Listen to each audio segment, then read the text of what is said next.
Europe 1. Le grand direct de la santé avec Jean-Marc Morandini et nos spécialistes du jour, le docteur Catherine Solano, Anne Le Gall, le docteur Martine Pérez et notre nutritionniste Jean-Michel Cohen, le docteur Cohen. Et nous avons tous entendu nos grands-mères et Julie nous dire que manger une pomme le matin éloignait les médecins. Mais alors quels sont les aliments qui nous protègent vraiment des maladies? On va en parler avec vous, docteur Cohen. Est-ce que ça existe d'abord vraiment des aliments qui protègent des maladies? Si je veux couper le suspense, je vous répondrai tout de suite. Donc je vais vous laisser vous faire une idée progressivement. Mais effectivement, ça commence avec une pomme le matin.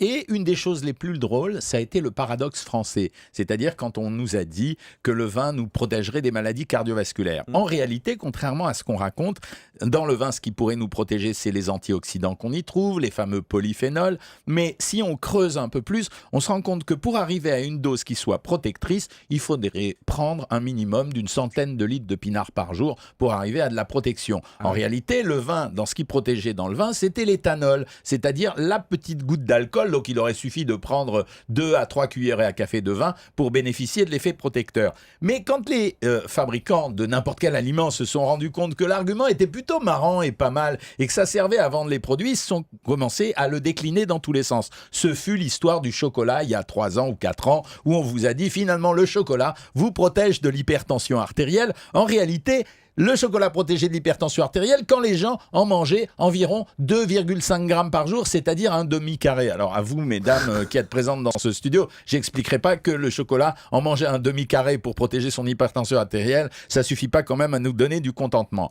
Plus intéressant sont le fait que dans certains aliments, on trouve des substances plutôt originales. Par exemple, l'avocat contient des phytostérols. Ce sont des corps qui se combinent avec le cholestérol en empêchant l'absorption du cholestérol dans l'intestin. Donc c'est vrai que consommer un peu d'avocat assez régulièrement pourrait peut-être aider à faire baisser le cholestérol. Mais vous dites peut-être. Peut-être, oui, parce qu'on ne sait jamais la quantité du produit qu'il faudra prendre pour obtenir un effet pérenne. Alors, faut-il manger de l'avocat tous les jours? Un peu compliqué. Le brocoli, certains ont dit qu'il était un protecteur du cancer. Alors, c'est vrai que quand on extrait les polyphénols du brocoli et qu'on les met in vitro, dans un tube à essai, on arrive à tuer des cellules cancéreuses. Mais faut-il manger des brocolis tous les jours? Alors, les Américains le font. C'est-à-dire qu'ils ont décidé que le produit d'accompagnement le plus sympathique pour la viande, c'était le brocoli. Donc, vous en avez à toutes les sauces.